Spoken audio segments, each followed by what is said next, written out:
Staff, guests, and members of the public are reminded that the full authority board committee meeting is being recorded and will be posted to the authority's website along with the official written minutes. As such, comments and opinions expressed may be published, and any comments expressed by individual board members, guests, and the general public are their own and do not represent the opinions or comments of the full authority and/or the KCCA board of directors. The recorded video of the full authority meeting is not considered the official record of that meeting. The official record of the full authority meeting shall consist solely of the minutes approved by the full authority. This is our first full authority meeting of 2023, and as such, I announce that the chair and vice chair positions are vacant. I do have a recommendation before me that Dennis Krebitz be appointed as interim chair for the purposes of conducting elections for the chair and vice chair. Can I have a mover and a seconder for that recommendation? Todd and Sharon, all those in favor? And that's carried. Dennis, I give the chair over to you. Thank you, Elizabeth, and thank you for the invite for allowing me to run this election. I'm going to read the rules for the election.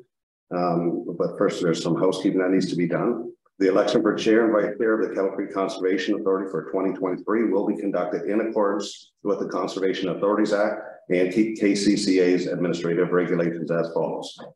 The appointment of one or more scrutineers is required for the purpose of counting the ballots. Should an election be required, all ballots shall be destroyed by the scrutineer afterwards. I have a recommendation in front of me that Dan Dale act as scrutineer and that the ballots be destroyed after the election. Can I have a mover and seconder, please? Moved by Jones, seconded by McMillan. All those in favor, Elizabeth, are you doing a roll call or? No, show of hands is fine. Okay, all in favor. Opposed? That is carried. Okay. The election shall be conducted in the following order. The election of the chair, who shall be a member of the authority, and the election of the vice chair, who shall also be a member of the authority. I will ask for nominations for each position. Only current members of the authority who are present may vote. A chair or vice chair can hold office for one term and shall serve no more than 2 successive terms. The successor to the position of chair and vice chair shall be a member from different participating municipalities from the incumbent.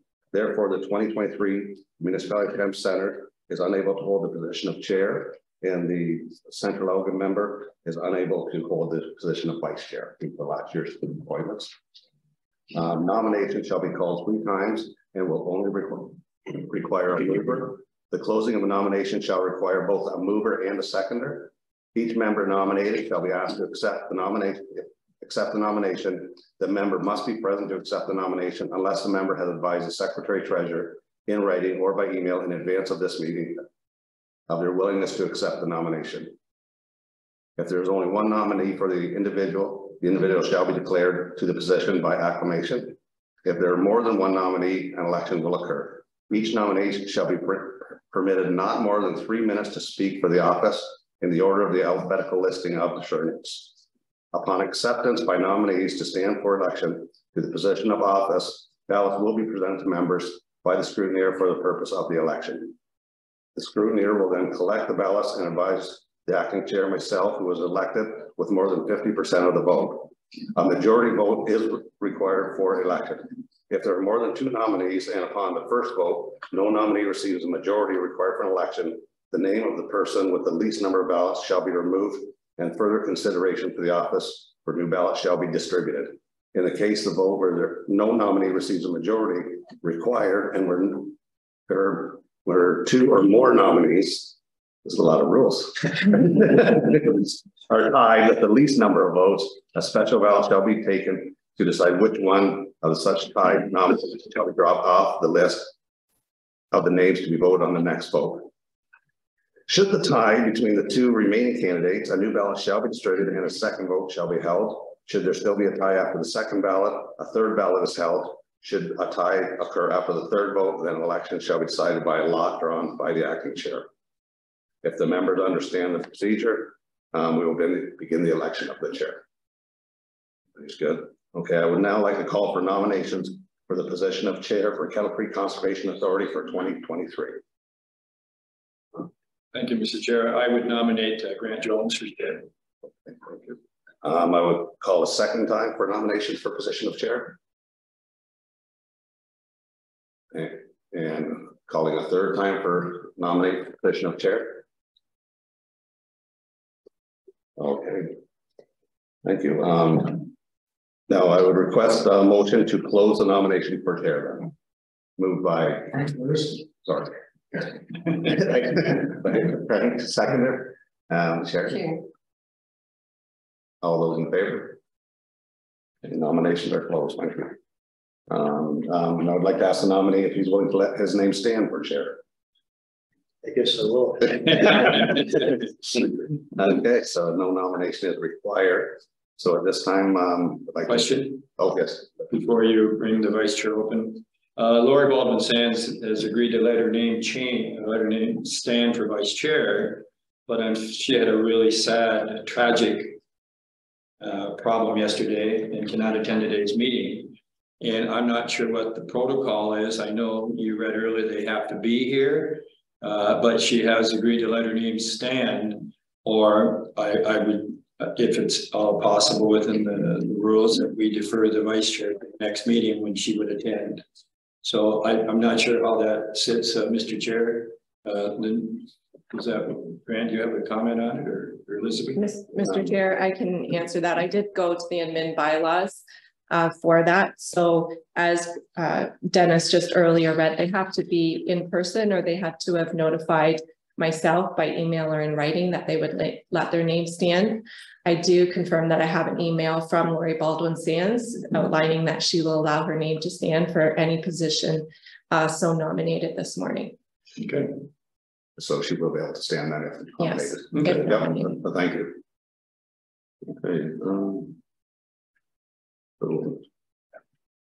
So we would. Now at this point, I'd like to declare Grant Jones as chair of Kettle Creek Conservation Authority for 2023.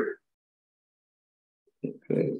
And now we'd like to do the nominations for the position of vice chair. At this time, I'd like to ask for a nomination for vice chair for Kettle Creek for 2023. Well, I would actually nominate Lori Baldwin Sands. I think she'd be an excellent asset in the vice chair seat. Fortunately, she's not here. Okay, thank you. So I'd like to ask for a second is nomination. No, don't need a second. I'm sorry, but I'm asking a second time a nominee for vice chair. Yeah, this time I'd like to ask a third time for nominee for vice chair. Got it off easy this time, David.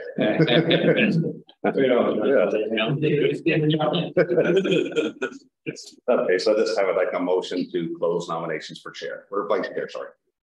Moved by Jones, seconded by Noble. All those in favor? And that's carried.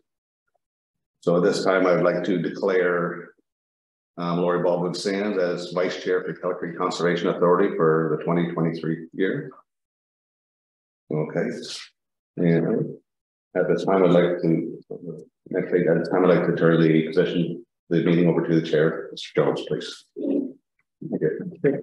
Congratulations. Thanks, Dennis. I would, before Dennis and Dale leave, Mr. Chair, I would ask them to stay. We do have the executive committee that we still need to look at, and there's positions there that we might need to elect. So if we can deal with that business right away, just before they leave. So the executive committee, according to the amid bylaws, consists of the chair and vice chair. So those positions would be filled by Grant and Lori. And then we have an open position for past chair and two to be elected. Because our past chair wasn't reassigned to this board, there's 3 open positions on the executive committee. So with permission of the chair, I would assume that you can ask for people who are interested in sitting on that committee, or we can do an election based on the interest of the members. Yes, I would agree. Are the people interested in sitting on the executive committee? Basically, you're looking at the initial budget, directing for staff, and any pertinent information that comes from. How often does it need? As needed. Usually there's at least 2 meetings per year for that one. So that's a committee that looks at basically the whole operation and. Deals with very high level, so the personnel, any personnel policies, firing and hiring, as well as initial look at the budget and salaries. Okay. Not too expensive. Get your feet wet in the conservation business. Okay. We're not there to volunteer. Listen, Scott, he's very hot. Yeah.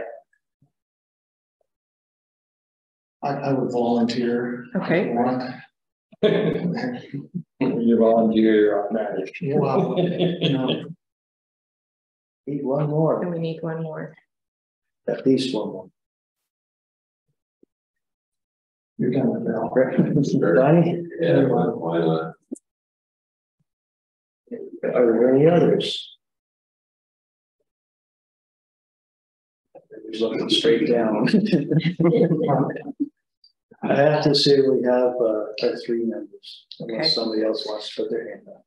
So I would just ask for a motion confirming that the executive committee consists of Grant Jones, Lori Baldwin Sands, Todd Noble, Frank Burrs, and John Wilson for 2023. So Sharon and Todd. Seconded. All in favor? Motion carries. Thank you, Dan, and thank you, Dennis. Welcome to stay, or you're welcome to carry on with your morning. I appreciate it.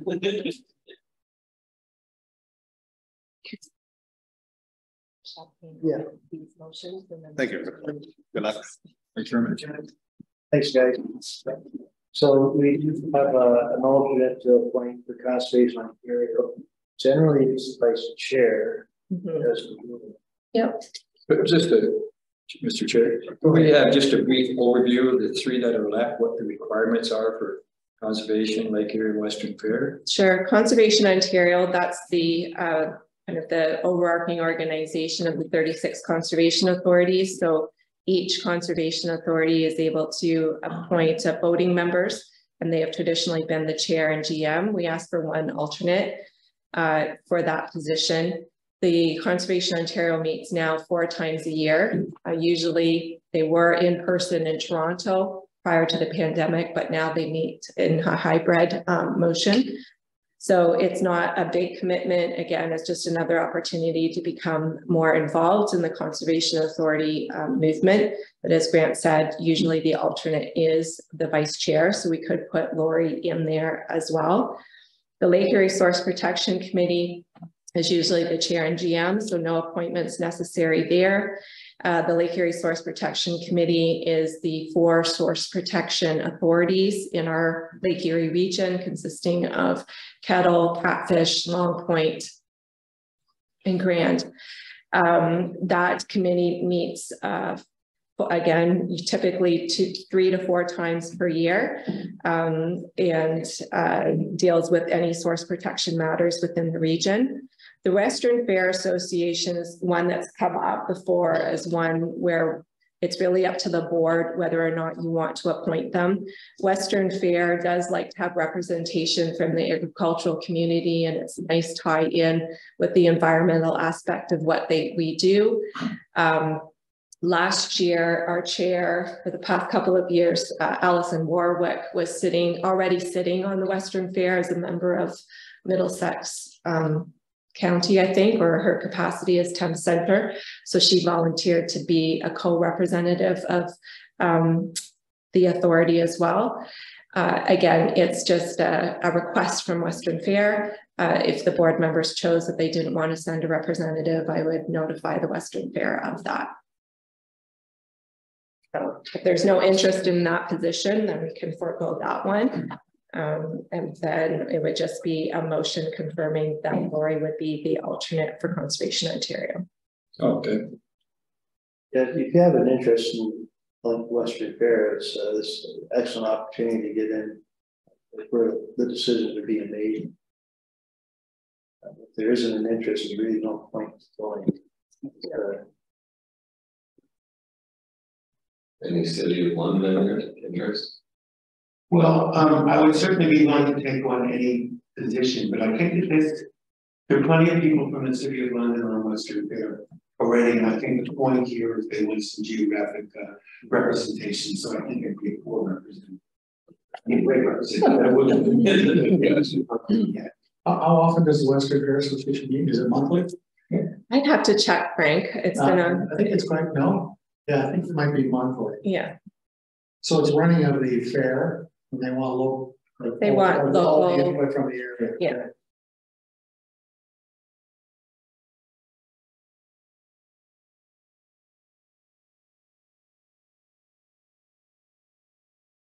When do they meet? Unlike probably others, there's not too many nights free, and then there's meetings during the day, so if you take on something you want to attend, any ideas? We can forego appointing Yeah. someone today, and I can distribute out to members in advance of the next meeting, just the extent of it and when they meet and those types of things, so you can see whether or not it's of interest or able to fit into your schedules.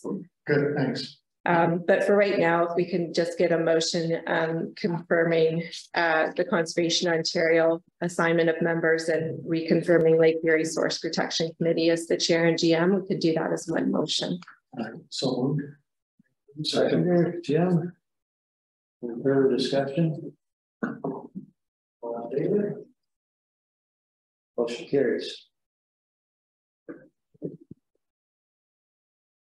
So then the next recommendation is for the signing officers, that the signing officers for KCCA for 2023 be one of the chair or vice chair, and one of the GM, secretary, treasurer, assistant manager, supervisor, planning and conservation areas. Any questions there? No questions. Need a mover and seconder. Bob? Seconder? Johnny? John, I'm sorry. That's okay. I'm not that, so. Any further discussion? All in favor? Motion carries.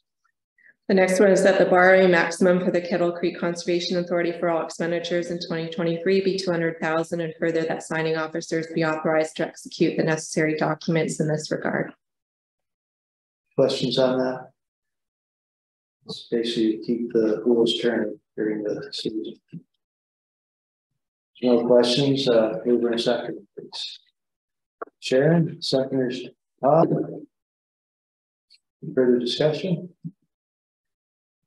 All in favor? Motion carries.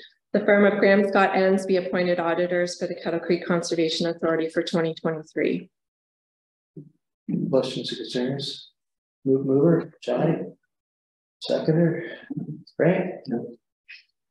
Further discussion?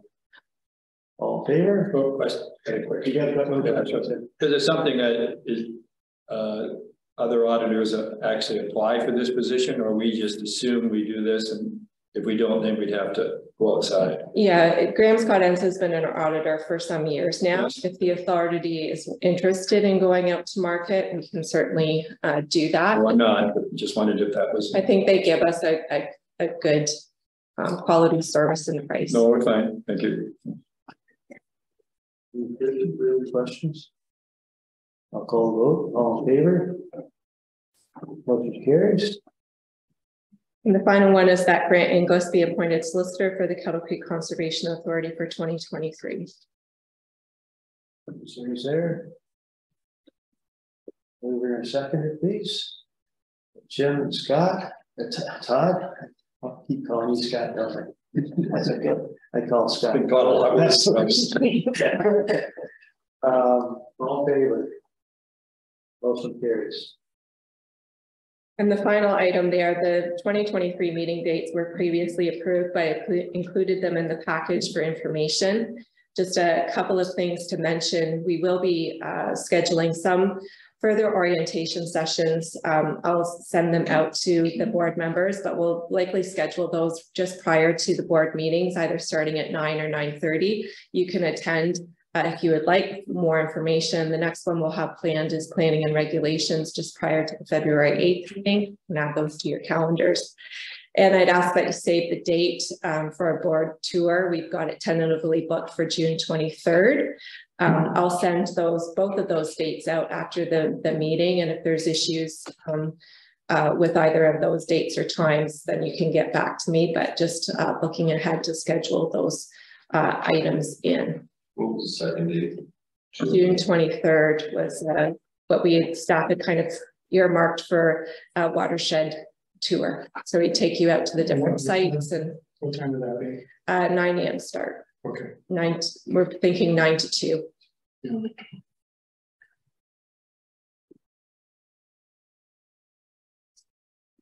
And with that, Mr. Chair, we do have our solicitor present today for some closed session items. So it'd be my recommendation that we pause the live stream now and go to closed session and deal with our closed session and then come back out to open session.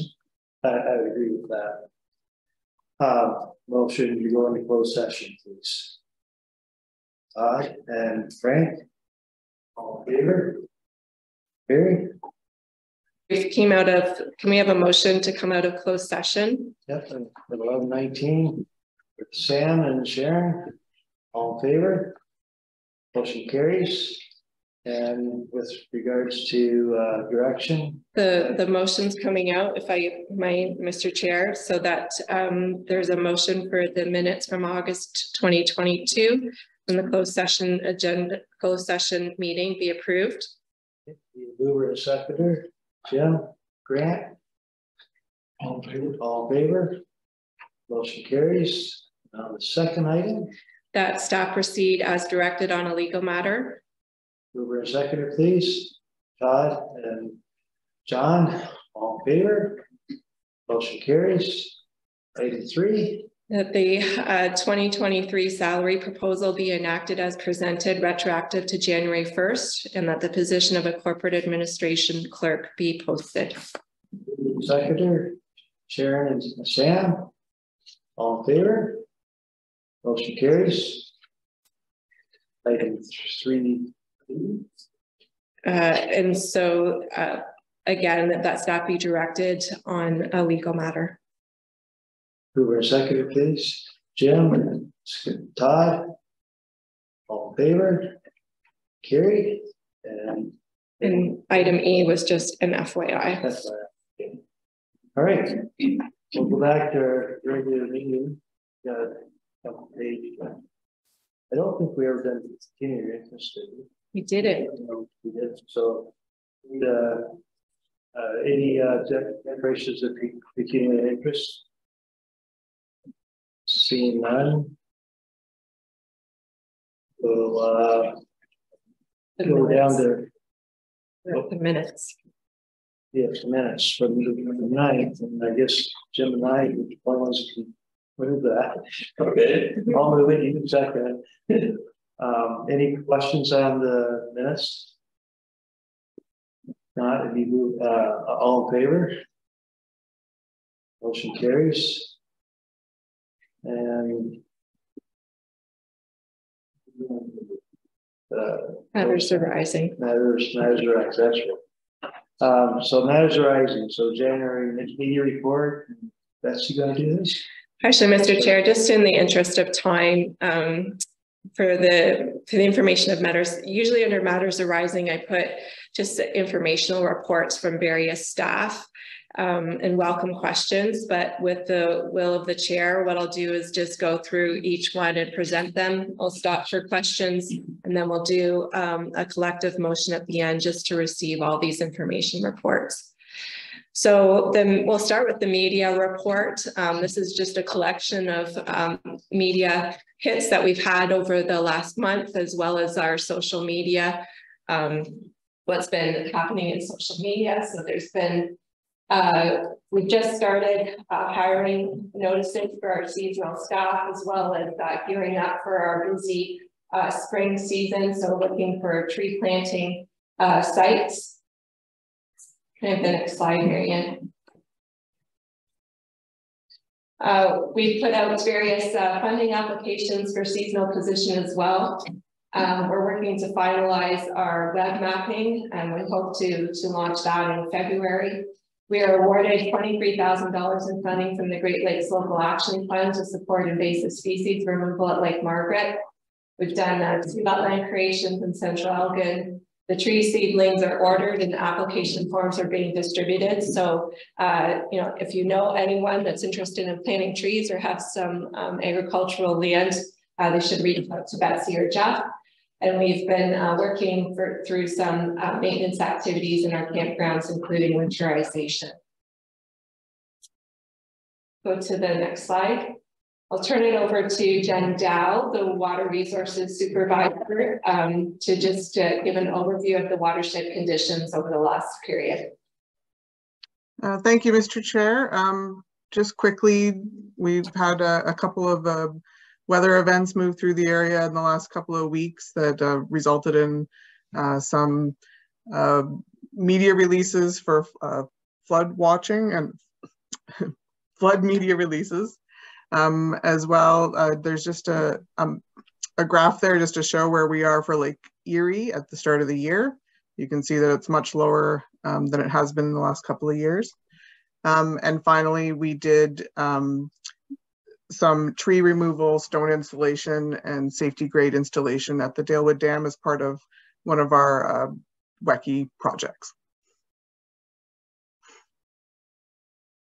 Next, so the CA Act progress report, this is a mandatory deliverable now for the ministry as we work through the transition period to January 2024. It's supposed to update to everyone our progress in terms of initiating the new apportionment agreements, as well as all the other mandatory deliverables that we're working on. It was submitted by staff on January 1st, 2023. And just details what we had done over the last quarter. Obviously, the municipal elections has stalled a lot of progress on the cost apportionment agreements and some of those other deliverables. So things will pick up in this first quarter of 2023.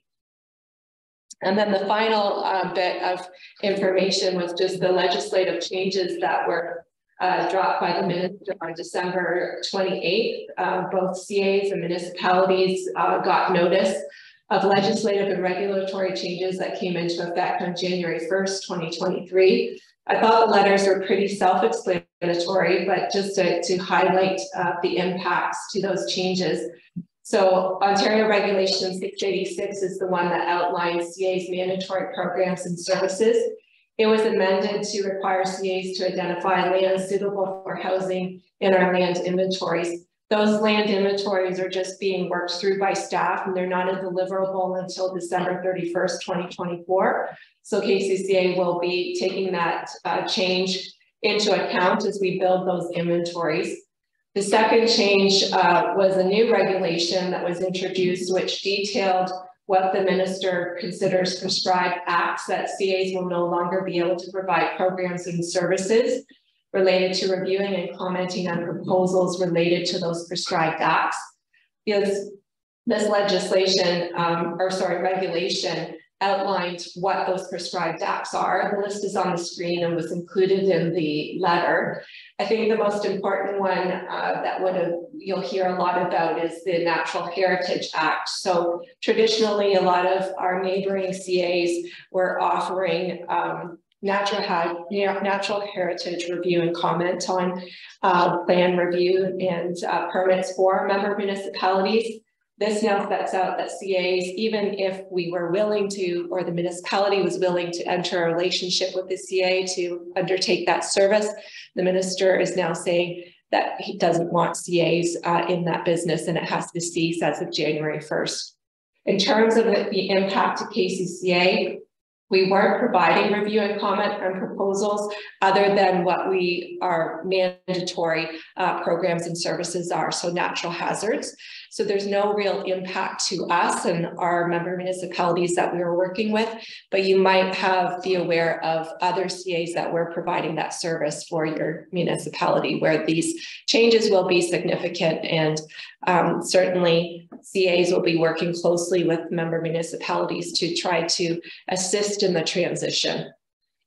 The last piece was a minister's direction on fees, and that should say effective January 1st, 2023. This was basically saying that throughout from January 1st to December 31st, 2023, the minister has directed that we are not allowed to change the manner in which we're charging fees for plan and review as well. We did get direction from the minister that any 2023 schedules that were approved prior to January 1st were still good. And because KCCA's was approved in October 2022, those changes are good. We just are not allowed to make any changes to it in the duration of this year. So again, the impact of these changes to KCCA are somewhat limited, but definitely concerning to some member municipalities, certainly as it pertains to natural heritage and relationships that you have with existing CAs. So it's something that we'll be closely watching over the next little bit and updating you as we go. Where are they expecting councils to get this direction from? You're going to be hiring outside consultants. Yeah. So you get to pay for conservation authority that you're already paying for, and then you get to pay for outside consultants on top of that. Do they think this is going to save us money? Like, this is ridiculous. It's not thought through. I don't know if that member Wilson was looking for a response, but I don't have one. I think that's where it is very concerning. Some of our neighboring CAs certainly have departments set up to assist you with that, and it is definitely a change in process and is leaving a number of municipalities wondering what next steps are. So what's the sense? Is it ongoing? This is like, was it the Green Energy Act? Remember when they came top down? There could be windmills everywhere. You don't get to say where or do anything. Is that a sense that they might change things based on other input over time, or do you have any sense of that? No, too early. There was a lot of changes that were recommended that we haven't seen the full extent of. There was a number of regulations that were put up for review prior to Christmas, and we still haven't seen the complete fallout of all of that. So I think there are a number of other environmental changes yet to come. This is the first one that's been finalized. The impression I've got talking to some cities that have a lot larger staffs that feel they have the in-house capability of doing this. That seems to be part of the driving force in the GTA area. Is they felt no need for a conservation authority any longer. For rural Ontario, that's a different story. We're probably going to have to hire a consultant, and because no one can afford to have a staff person on staff, or the county's going to have to hire somebody. Probably, who knows? It's still got to be done. That's the end result. And the consultant's going to charge twice as much as what conservation authority would, most likely. The Queen's Park bubble needs to get out of the Toronto bubble and get out into the actual rest of the province to see what the hell's happening. This is ridiculous. Talk to your local MP. He's not talking to us anymore. Okay. We'll have those discussions again. Yeah, and staff meeting with your planning staff over the next little bit just to have some of these discussions and like I said, help us transition and try to decide, cooperatively look at ways forward. Okay. Any other questions on matters arising? If there's no further questions, a recommendation that staff reports on the matters arising A through E be received. Seconder, Sam. All in favor? Motion carries. We'll go down to correspondence, and I guess I would like, are we going to go each one individually? Mr. Chair, I would just suggest no. I think they all deal with relatively the same topic and kind of what we just discussed. I do appreciate, though, the a number of member municipalities stepped up and showed support for the CA's comments on some of those bills that were circulated before Christmas. And Certainly, as Sam's pointed out before, I mean, this is something that we're going to be discussing, you know, over the next little bit is going to be in the forefront. This was just a sample of some of the communication that's gone back and forth on this topic throughout the last little bit. Just a question on item A to Mr. MPP Rob Flack. Was there any correspondence in response from Mr. Flack's office? No, Mr. Chair, and I did reach out to try to set up meetings with Mr. Flack and had no response. And to be honest, Christmas came and it kind of left my radar. But so a little concerning if we can't get back. Let's leave it at that. The plans on. That's all. Our MPP is the same. Monty McNaughton. No response. So any other concerns there? If not, we'll have a recommendation that the correspondence be received. Mover and seconder, please. Frank and Todd. All in favor? Motion carries. And we'll go down to state revenue expense. We do not have that today. Yeah.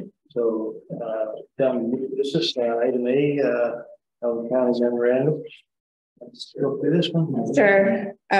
This is basically a bit of housekeeping. It's been an agreement that we've had in place with the County of Elgin since 1999. With the Conservation Authorities Act update, they did outline certain elements that should be included in those Category 2 agreements with when a municipality is asking a CA to perform a service for them. The County of Elgin certainly isn't a member municipality, but we felt that because this was an existing agreement, it had been in place for some time, we'd bring it basically up to that standard as a best management practice. So the county updated the agreement. It flew through their solicitor. It's in keeping with the spirit of the traditional agreement that we've had in place. The compensation roughly remained the same, will be paid out in quarterly payments, and a cost of living adjustment would be done to those fees on an annual basis in keeping with what the county sets as their cost of living. Again, it's been a win-win agreement for both the CA and the county for some time. It was just a manner in which to bring things up to today's standards. So it'd be my recommendation that we go ahead and execute that agreement. Any questions or concerns? Need a mover and second for the recommendation, please. John and Frank. For discussion. All in favor? Motion carries. Valley Pioneer Agreement. In the same spirit, this is just bringing these long-standing agreements up for another 5-year renewal. The Kettle Valley Pioneer is a community group that the authority has had an association with for over 40 years. They lease a Buck Barn that's located back in our shop area to store their steam engine. And then they host an event down at Dan Patterson Conservation Area. And there's 3 historical buildings that are in their ownership that are allowed to be displayed down there. And that's the Dan Patterson log cabin, the water tower and windmill. Again, very similar to past agreements. We have proposed that there'd be no increase to the Buck Barn rental that we have, but traditionally they have used this office space as a meeting space once a month. It did require staff to come in and open up the building or look after getting them into the security code. During the pandemic, they did find other meeting space as an organization, and staff are recommending that we don't open the office back up to public groups for bookings. And so that's reflected, that's the only change that's reflected in this agreement. Questions? Seeing none, the recommendation before you, need a mover and seconder, please. Jim and John, any further discussion? All in favor? Motion carries with one abstention. And Moving down to item C, Health and Safety Committee report. Again, just a bit of housekeeping. The Joint Health and Safety Committee is a combination of staff and management representatives.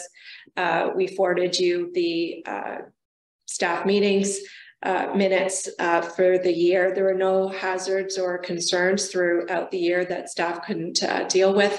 We're simply asking you to receive that report. Any questions? Sam? No? Mover and seconder, please receive for Sharon and Todd. All in favor? Motion carries. I'll put your hand up. Yeah. Okay, that motion's carried. So next is the 2022 year end. So this is a traditional report that we would bring towards the year end, just reflecting a report on our reserves and what we expect the year end to play out in. We do expect a positive year end. The auditor will be in next week to take a final look at the books, and those findings will be reported to you at the February 8th meeting. The positive year-end position is mainly due to the campgrounds and successful funding proposals that staff undertook.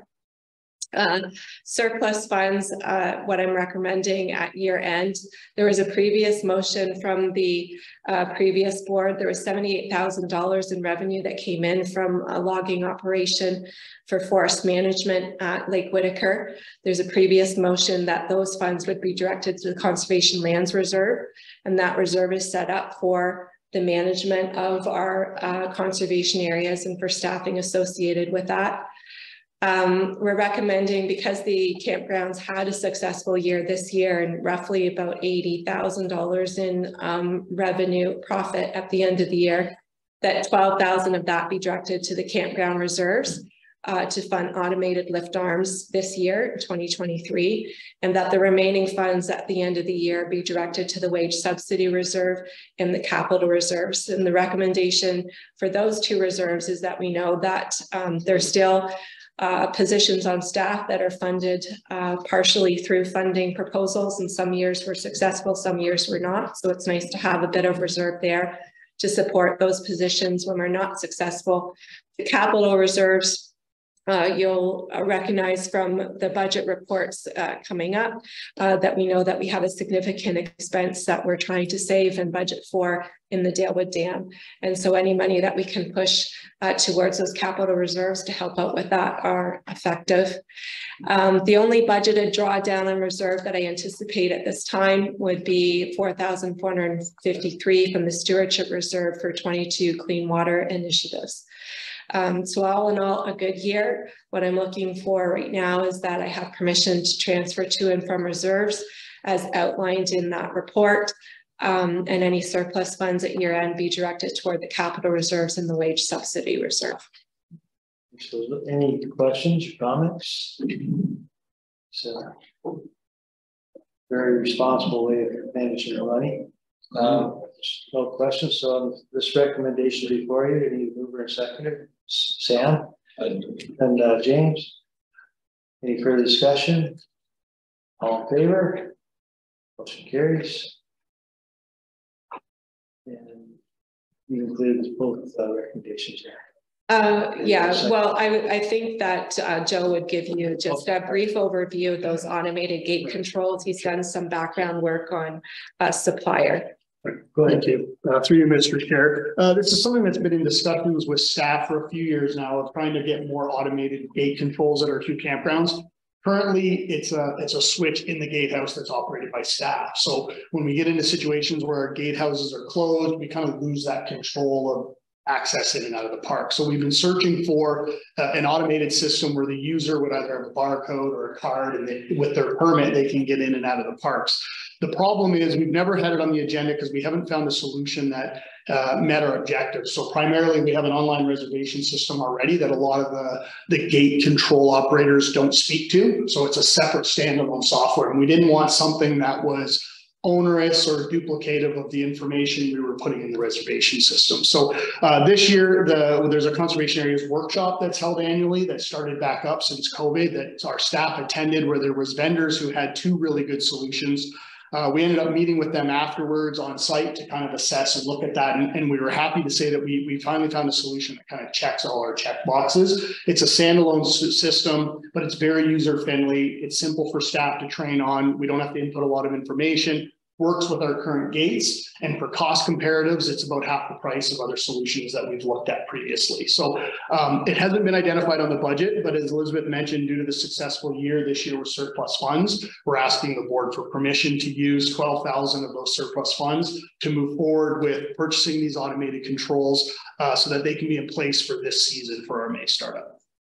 So you're not going to have anybody on the gate. There's going to be no gatehouse manning, so to speak. We still intend to have gatehouse operation hours, but they're typically like 8-hour shift days. So there's a lot of the day where they're not in there. And then what we've realized last year, we've had a lot of issues with staff retention or getting staff that to fill all of the shifts that we need. So this would offset that when the gatehouse is closed, all of the permit holders and permitted guests would have access through their own. Because you have to buy a permit ahead of time to get in. You can't buy it on the spot. Yeah, during the gatehouse hours, like we'll still have hours operating. This just gives the ability for people that are already permitted to get in and out, and to get in and out during when the gatehouse is closed.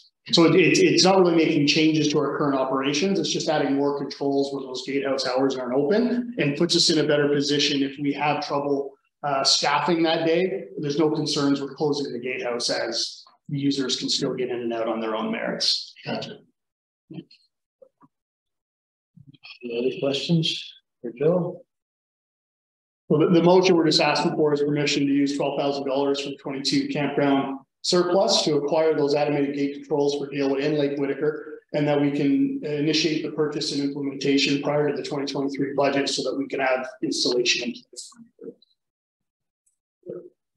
There's no further questions. Any mover and seconder, please? Frank and Don, further discussion? All in favor? Motion carries. I'm gonna go. Next, item E, draft budget. So we touched on this a little bit in your orientation, but I wanted to give the full numbers that I have to draft to date to members for review. To recall, this is a final year of a 4-year budget cycle based on approved strategic work plans from staff. It represents a $52,357 increase over 2022 levels, which was basically a general levy increase of 5%. It accounts for things like inflationary pressures, cost of living, and attempts to buffer rising insurance costs, which keep rising. User fees also have been increased in campgrounds and tree planting programs to try to buffer how much municipal levy that we need to balance. And we're relying on our operating reserves as well, with the expected drawdown of $167,000. Early notice was provided to your member municipalities in September based on those numbers. We didn't receive any feedback. The City of London has already approved this as part of their 4-year budget process. Next slide. I did want to just highlight some of the capital purchases that are included in the draft budget. The Buck Barn, you'll see that, or if you want to tour it, just let Joe and I know. It's a historical structure. It's part of our shop work area. What we noticed is that at some point there was a support beam that was removed, and it's caused a little bit of structural damage in the barn that we're concerned about. It was inspected by an engineer who has recommended some work. So we were estimating that to be, that should, say $18,000 based on quotes that we've received so far. Next slide. Our computers and servers, they need to be updated to match requirements for Windows 11. And that's in the budget for $26,000. Next slide. We do a comprehensive vehicle summary that looks at both use, age, and maintenance. And we have one slated for replacement in 2023. We've increased that normally we would be able to get a vehicle at about $35,000, but we've upped it again based on recent quotes and information from the market. Next slide. And then the final ones, there's some money earmarked for an upgrade to Kirk Cousins and Dan Patterson's parking lots, as well as some drainage issues that we're having in there. That's an earmarked number. We do hope to be able to be successful in some funding proposals. That will mean the cost of that would be, most of the cost of that would be supported by funding proposals. And then we always have a pooled asset number of $10,000, and that covers off expenditures for things like signage, picnic tables, and any road repair that we would need. Those numbers have all been flowed through the budget, as well as those normal operating costs, and those numbers were included in your advanced packages. The next update will include, for February 8th, what I'll include is the actual numbers for 2022 comparison, and make any last minute adjustments based on that comparison. You'll have a final review of the budget February 8th. And then, final review of the budget February 8th, and approval will be at the AGM on later that month. What we do need to provide our member municipalities, though, now is I did provide that early review in September and notice of the increase. We can have the next slide, Marianne. But we do require to give them an official 30 days notice, and that was the draft letter that was included in your package as well. So I'm asking permission to send that out. This slide, though it's very small for you in the room, it just notes that we're increasingly recognizing increased revenue in our campgrounds, which is offsetting a large extent, keeping the levy down as much as possible. So that's representing an increase in fees, as well as trying to get as much business as we can moving to the campgrounds to offset that municipal levy as much as we can. So the motion today is basically just to accept this draft as information, and that the notice of the meeting for Conservation Authority levy approval be circulated. Thanks, Elizabeth. Any questions in regards to the capital that we're looking at?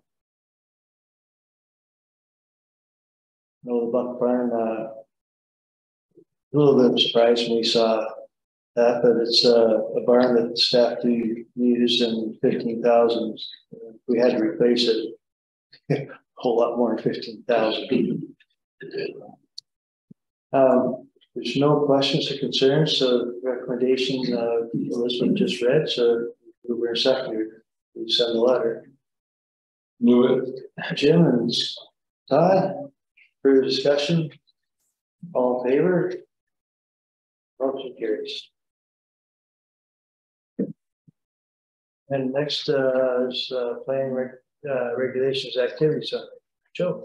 Thank you, Mr. Chair. So this is just a monthly report that we provide to the board for the amount of Planning Act reviews that staff have either commented on or supported since the prior meeting, as well as outlining the Section 28 permits that have been issued at the staff level. For this report, because there was no meeting in December, this is just kind of wrapping up the year end of December 22. And you'll see on the end of that, we are required to notice or notify our province on timelines. So we're happy to report that all of the permits that were issued in 2022 were issued within the timelines that the province wanted us to issue them. So again, it's just a summary report you'll see each month. The next one will cover off from January up to that meeting.